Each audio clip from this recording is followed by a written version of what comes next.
สวัสดีครับผมทดสอบกีตาร์ไฟฟ้านะครับนี่จะเป็น Fender re72 นะครับ Made in Japan ผลิตปี 2000ประมาณ2002-2003เนี่ยนะครับก็สเปคก็จะเป็น Beechwood นะครับคอเป็น Maple Rosewood เป็นหัวกระสุนนะครับสาย70เลยนี่ก็จะเป็นre72 นะครับของ USA เลยครับจากโรงงานตัวนี้ที่ไม่เดิมก็จะมีส่วนของตัวพวก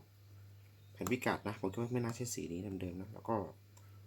ฝาครอบพิกัดแล้วก็วอลลุ่มนะครับแต่พิกัดเดิมนะครับเท่าที่เช็คดูวงจรก็เดิมเหมือนกันเราฟังเสียงเข้ากันนะครับเริ่มจับไปกับตัวหน้า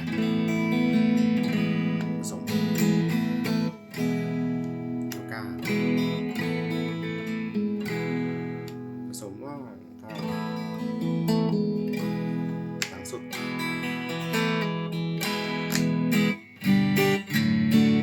ก็เล่นเสียงคีย์ค่อนข้างดีมากครับตัวนี้